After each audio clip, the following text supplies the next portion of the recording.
ಗೌರಿಬಿದನೂರು ತಾಲೂಕು ಪಂಚಾಯಿತಿ ಅಧಿಕಾರಿಗಳು ಹಾಗೂ ಪಂಚಾಯಿತಿ ಪಿಡಿಒಗಳು ಸಮರ್ಪಕವಾಗಿ ಜನಸಾಮಾನ್ಯರ ಕೆಲಸ ನಿರ್ವಹಿಸದೆ ಕಾಲಹರಣ ಮಾಡುತ್ತಿದ್ದಾರೆ ಅಂತ ಪ್ರಜಾ ಸಂಘರ್ಷ ಸಮಿತಿ ಜಿಲ್ಲಾ ಸಹ ಕಾರ್ಯದರ್ಶಿ ಆರ್.ಎನ್. ರಾಜು ಕಿಡಿಕಾರಿದರು. ಎಂದು ತಾಲೂಕು ಪಂಚಾಯತ್ ಆವರಣದಲ್ಲಿರುವ ಇಒ ಕಚೇರಿ ಮುಂಭಾಗದಲ್ಲಿ ತಮ್ಮ ಸಂಘಟನೆಯಿಂದ ಹಲವು ಬೇಡಿಕೆಗಳ ಈಡೇರಿಕೆಗಾಗಿ ಪ್ರತಿಭಟನೆ ಕಾರ್ಯಕ್ರಮದಲ್ಲಿ ಭಾಗವಹಿಸಿ ಮಾತನಾಡಿ, ಹಲವು ದಿನಗಳಿಂದ ಸೋನಗಾನಹಳ್ಳಿ ಗ್ರಾಮ ಪಂಚಾಯಿತಿ ಹೊಸಪೇಟೆ ದಾರಿಯನ್ನು ಒತ್ತುವರಿ ಮಾಡಿಕೊಂಡಿದ್ದು ಇದರ ತೆರವು ಮಾಡಿ ಅಂತ ಅರ್ಜಿ ಹಾಕಿದ್ರು ಯಾವುದೇ ಕ್ರಮ ಕೈಗೊಂಡಿಲ್ಲ. ಚಿಕ್ಕ ಕಿರುಗೋಡು ಪಿಡಿಒ ಮಾಹಿತಿ ಕೇಳಿದ್ರೆ ಕೊಡ್ತಾ ಇಲ್ಲ. ಗುಟ್ಟನಹಳ್ಳಿ ಗ್ರಾಮದಲ್ಲಿ ದನಕರುಗಳು ಕುಡಿಯುವ ನೀರಿನ ತೊಟ್ಟಿ ತೆರವುಗೊಳಿಸಿದ್ದಾರೆ. ಇದರ ಬಗ್ಗೆ ಕೇಳಿದ್ರೆ ಉತ್ತರ ಇಲ್ಲ.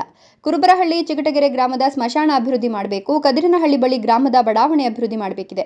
ಬೈಚಾಪುರ ಗ್ರಾಮ ಪಂಚಾಯಿತಿ ಬಾದಿಮರಳೂರು ಗ್ರಾಮಕ್ಕೆ ಸ್ಮಶಾನ ದಾರಿ ಮಾಡಿಕೊಡಬೇಕು. ಹೀಗೆ ಹಲವು ಜ್ವಲಂತ ಸಮಸ್ಯೆಗಳನ್ನು ಈಡೇರಿಸಬೇಕು ಅಂತ ಪಟ್ಟು ಹಿಡಿದರು. ಸ್ಥಳಕ್ಕೆ ಇಒ ಹೊನ್ನಯ್ಯ ಆಗಮಿಸಿ ಸಮಸ್ಯೆಗಳನ್ನು ಆಲಿಸಿ ಎಲ್ಲ ಸಮಸ್ಯೆಗಳನ್ನು ಫೆಬ್ರವರಿ 22ರ ಒಳಗೆ ಇತ್ಯರ್ಥ ಮಾಡಿಕೊಡುವ ಭರವಸೆ ನೀಡಿದರು. ಪ್ರತಿಭಟನೆಯಲ್ಲಿ ಜಿಲ್ಲಾ ಮೂಲ ನಿವಾಸಿ ಸಂಘಟನೆಯ ಗಂಗಯ್ಯ, ರೈತ ಮುಖಂಡರಾದ ಚಿಗಟಗೆರೆ ಶ್ರೀನಿವಾಸ್, ಅಶ್ವಥ್ ರೆಡ್ಡಿ, ಅನಿಲ್ ಕುಮಾರ್, ಅವಳುಪ್ಪ, ಹನುಮಂತ ರೆಡ್ಡಿ, ಸಲ್ವಾರ್ ಖಾನ್, ಚಿಕ್ಕಗಂಗಪ್ಪ ಮುಂತಾದವರು ಹಾಜರಿದ್ದರು. ಇವತ್ತು ಗೌರಿಬಿದನೂರು ತಾಲೂಕು ಪಂಚಾಯಿತಿ ಮುಂದೆ ನಮ್ಮ ಹಲವಾರು ಬೇಡಿಕೆಗಳನ್ನ ಸಮಸ್ಯೆಗಳನ್ನ ಆಧಾರವಾಗಿ ಇಟ್ಕೊಂಡು ಧರಣಿಯನ್ನ ನಡೆಸ್ತಾ ಇದ್ವಿ.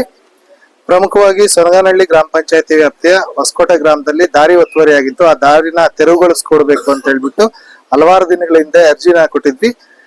ಮತ್ತೆ ಕದಿರನಹಳ್ಳಿ ಗ್ರಾಮದಲ್ಲಿ ಸ್ಯಾನ್ ಸಿಟಿ ಅವರು ಬಡಾವಣೆಯನ್ನ ಅಭಿವೃದ್ಧಿ ಮಾಡದೇನೆ ಮೋಸ ಮಾಡ್ತಾ ಇದ್ರು. ಅದ್ರ ಬಗ್ಗೆ ಚಿಕ್ಕೂರ್ಗೋಡು ಗ್ರಾಮ ಪಂಚಾಯತಿಯಲ್ಲಿ ಮಾಹಿತಿ ಕೇಳಿದ್ರೆ ಮಾಹಿತಿ ಕೊಡದೇ ಇರೋದ್ರ ಬಗ್ಗೆ, ಮತ್ತೆ ಬಿ.ಬಂಬಸಂದ್ರ ಗ್ರಾಮದಲ್ಲಿ ಒಂದು ಅವ್ಯವಹಾರ ನಡೆದಿದೆ. ಆ ಅವ್ಯವಹಾರದ ದುಡ್ಡನ್ನು ವಾಪಸ್ ಕಟ್ಸ್ಕೊಳ್ಬೇಕು ಅನ್ನೋ ವಿಚಾರದಲ್ಲಿ ನಾಮಗೊಂಡ್ಲು ಗ್ರಾಮ ಪಂಚಾಯತಿ ವ್ಯಾಪ್ತಿಯ ಗುಟ್ಟೇನಹಳ್ಳಿಯಲ್ಲಿ ಸಾರ್ವಜನಿಕವಾದ ತೊಟ್ಟಿನ ಹೊಡೆದಾಕಿದ್ರು. ಮತ್ತೆ ಒಂದು ದಾರಿಗೆ ಹಳ್ಳ ಒಂದು ಬೇಕಾಗಿತ್ತು, ಅದನ್ನ ಕೇಳಿ ಮತ್ತೆ ಅಲ್ಲೇ ಕೆಲವರ ಅವ್ಯವಹಾರಗಳ ಬಗ್ಗೆ ಒಂದು ಹೋರಾಟವನ್ನ ಹಮ್ಮಿಕೊಂಡಿದ್ವಿ. ಮತ್ತೆ ಕುರುಬರಹಳ್ಳಿ ಗ್ರಾಮ ಪಂಚಾಯತಿಯ ವ್ಯಾಪ್ತಿನಲ್ಲಿ ಕುರುಬರಹಳ್ಳಿ ಗ್ರಾಮಕ್ಕೆ 1 ಎಕರೆ ಜಾಗ ಸ್ಯಾಂಕ್ಷನ್ ಆಗಿದೆ, ಏನು ಘನತ್ಯಾಜ್ಯ ವಿಲೇವಾರಿ ಘಟಕಕ್ಕೆ. ಮತ್ತೆ ಅದ್ರ ಜೊತೆಗೆ ಅಲ್ಲಿ ಗ್ರಾಮ ಪಂಚಾಯತಿ ಕಟ್ಸ್ಕೊಳ್ಳಕ್ಕೆ 20 ಗುಂಟೆ ಜಮೀನು ಸ್ಯಾಂಕ್ಷನ್ ಆಗಿದೆ ಸರ್ಕಾರದಿಂದ.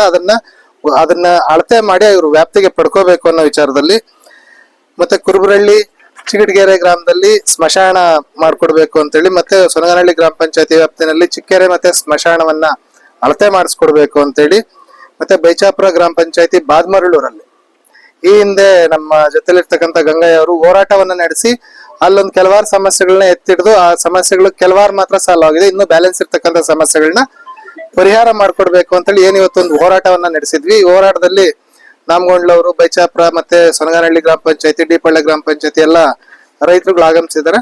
ನಾವ್ ಹೇಳ್ತಕ್ಕಂಥದ್ದು ಇಷ್ಟೇ, ನಾವೇನು ಅರ್ಜಿಗಳನ್ನ ಕೊಡ್ತೀವಿ ಆ ಅರ್ಜಿಗಳನ್ನ ಸಮರ್ಪಕವಾಗಿ ನ್ಯಾಯಯುತವಾಗಿ ಸಂಬಂಧಪಟ್ಟಂತ ಅಧಿಕಾರಿಗಳು ಸರಿಯಾದ ಸಮಯದಲ್ಲಿ ಪರಿಹರಿಸಬೇಕು. ಇಲ್ಲದೆ ಹೋದ್ರೆ ಇರೋಂತ ಹೋರಾಟಗಳು ನಮ್ಗೆ ಅವಶ್ಯಕ ಆದೇ ಆಗ್ತೈತೆ.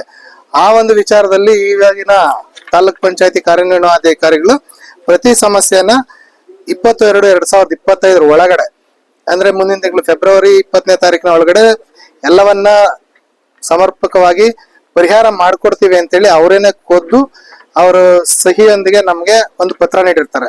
ಆದ್ರಿಂದ ಈ ಒಂದು ಏನ್ ನಾವು ಅನಿರ್ದಿಷ್ಟಾವಧಿ ಹೋರಾಟವನ್ನ ನಡೆಸಬೇಕು ಅಂತ ಹೇಳಿ ಹಮ್ಮಿಕೊಂಡಿದ್ದಂತ ಹೋರಾಟವನ್ನ ಅವರ ಮೌಖಿಕ ಆದೇಶ ಅಲ್ಲ, ಅವರು ಪತ್ರ ಮುಖೇನ ನಮ್ಗೆ ಭರವಸೆನ ನೀಡಿರೋದಕ್ಕೋಸ್ಕರ ಈ ಒಂದು ಹೋರಾಟನ ವಾಪಸ್ ಪಡ್ಕೊಳ್ತಾ ಇದ್ದೀವಿ. ಆದ್ರೆ ಇಲ್ಲಿನ ಯಾವುದೇ ಅಧಿಕಾರಿಗಳು ಈ ಒಂದು ವಾಪಸ್ ಪಡ್ಕೊಂಡಿದ್ದಾರೆ ಅಂತಕ್ಕಂತ ಸುಮ್ನೆ ಆದ್ರೆ ನಾವ್ ಯಾವುದೇ ಕಾರಣಕ್ಕೆ ಹೋರಾಟವನ್ನು ಕೈ ಬಿಡಲ್ಲ. ನಮ್ಗೇನು ಮುಂದಿನ ತಿಂಗಳು 20ನೇ ತಾರೀಕು ಒಳಗಡೆ ಅವ್ರು ಏನು ಒಪ್ಕೊಂಡಿದಾರೆ ಎಲ್ಲ ಸಮಸ್ಯೆಗಳನ್ನ ಪರಿಹಾರ ಮಾಡ್ಬೇಕು, ಪರಿಹಾರ ಮಾಡಿ ಕೆಲಸ ಮಾಡ್ಕೊಡದೆ ಹೋದ್ರೆ ಇದಕ್ಕಿಂತ ಉಗ್ರವಾದ ಒಂದು ಹೋರಾಟವನ್ನು ಮಾಡ್ತೀವಿ ಅಂತ ಎಚ್ಚರಿಕೆಯನ್ನು ನೀಡ್ತಾ ಈ ಒಂದು ಹೋರಾಟವನ್ನು ಇಲ್ಲಿ ಮುಗಿಸ್ತಾ ಇದ್ದೀವಿ.